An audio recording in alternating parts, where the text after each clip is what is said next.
का वक्त अभी भी नंबर 1 होने में लगेगा। लेकिन इसके मायने क्या है? क्या वाकई में भारत तैयार है कॉटन में नंबर 1 प्रोड्यूसर बनने के लिए? अगर नंबर 1 प्रोड्यूसर बन जाता है तो क्या किसानों के लिए ये फायदे की बात होगी? कंजम्पशन कैसा रहेगा घरेलू फ्रंट पे, अंतर्राष्ट्रीय फ्रंट पे?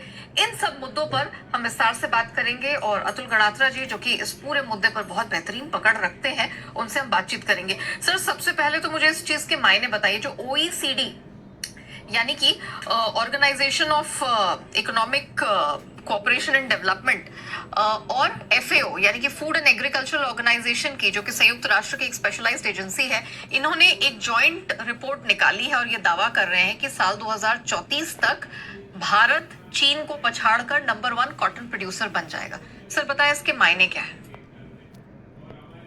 नेहा जी, देखिए, चाइना अभी नंबर 1 प्रोड्यूसर है कॉटन का और इंडिया नंबर 2 पे है।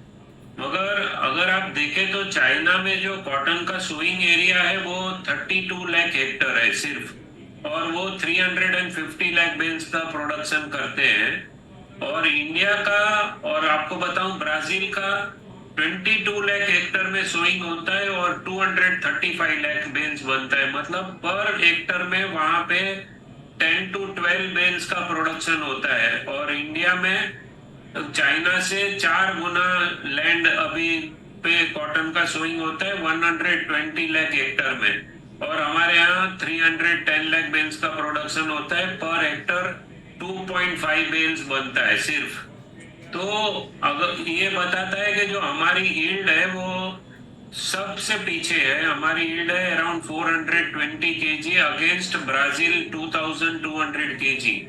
तो अगर ये हमारी यील्ड में 10% भी इंप्रूव हो जाए तो हम अगले साल ही नंबर 1 प्रोड्यूसर बन सकते हैं। हमारे को 10 साल वेट करने की जरूरत नहीं है नेहा जी।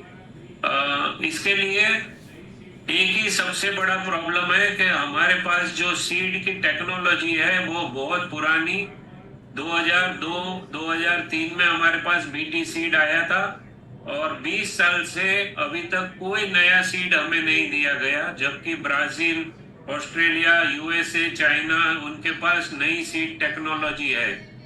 तो हमारा जो एरिया है वो वर्ल्ड का सबसे हाईएस्ट एरिया हम कॉटन ग्रो करते हैं 120 लाख हेक्टर में, और फिर भी हम बहुत पीछे हैं प्रोडक्शन में। तो इसके लिए सीड अगर दिया जाएगा तो एक साल में ही नेहा जी हम वर्ल्ड में, अभी जो हमारा 3.10 लाख बेल है, नई सीड टेक्नोलॉजी दी तो एक साल में हम 500 लाख बेल्स का प्रोडक्शन कर सकते हैं। हमारे फार्मर पूरे वर्ल्ड में सबसे ज्यादा मेहनती है और बहुत काम करते हैं। मगर क्या करें, फार्मर जब सीड ही नहीं दे रही है गवर्नमेंट नहीं, तो कहां से प्रोडक्शन बढ़ाएंगे? जी नेहा से इस बारे में बात की है क्या? कोई रिप्रेजेंटेशन रखी है? क्यों इस तरह की दिक्कत आ रही है? क्योंकि सामने कंजम्पशन के तो बहुत बेहतरीन मौके हैं, ना सिर्फ हमारे मार्केट्स में, ना सिर्फ टेक्सटाइल इंडस्ट्री है जो बड़ी तेजी से ग्रो कर रही है, ग्लोबली भी हमारे लिए बहुत बड़े मौके निकल कर आ रहे हैं। खासतौर से जिस तरह से ट्रेड वॉर की सिचुएशन पैन आउट हो रही है,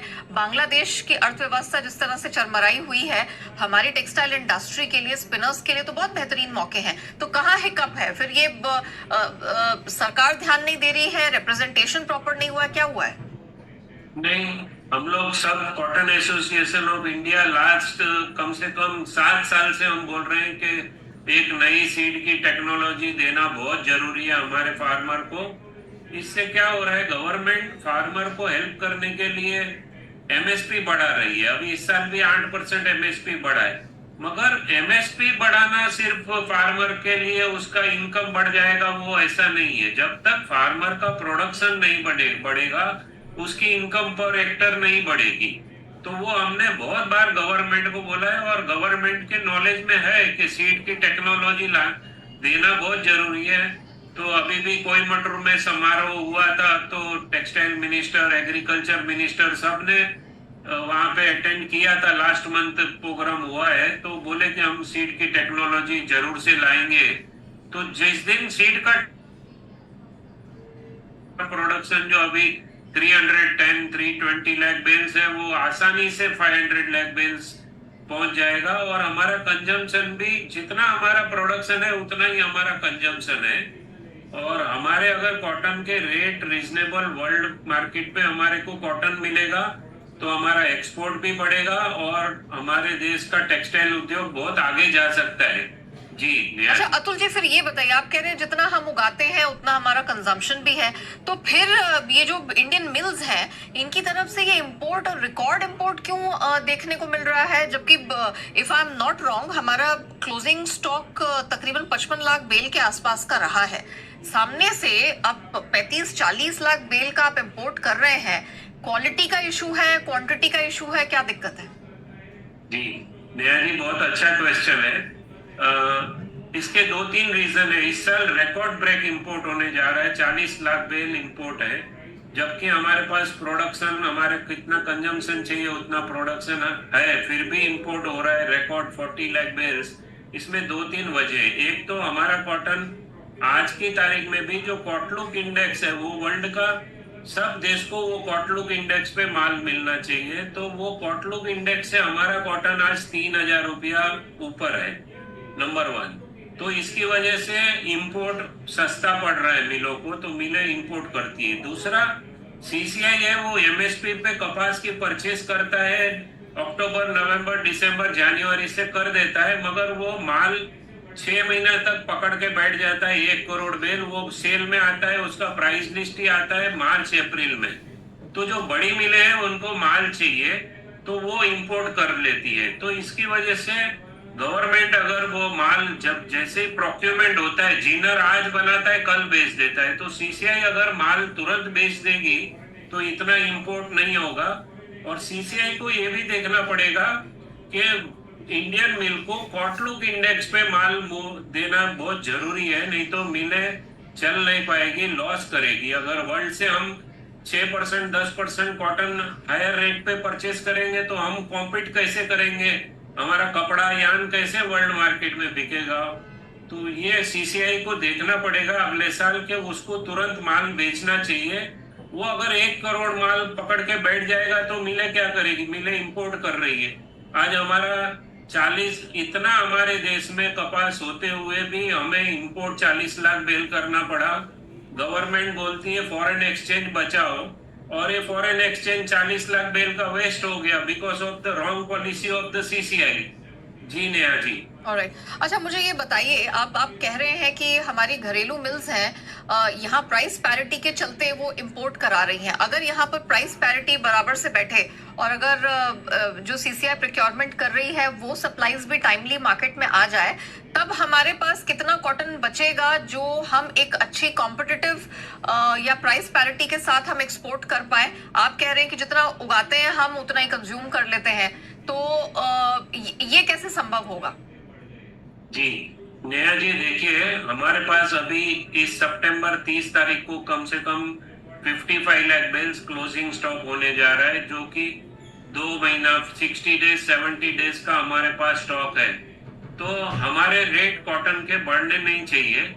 अगर हमारे रेट स्टडी रहे और मिलों को माल सीसीआई की तरफ से मिलता रहे,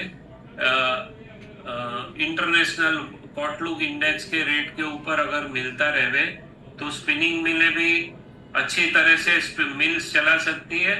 अभी सीसीआई के भाव लास्ट 15-20 दिन में 2500 से 3,000 रुपया बढ़ गए, तो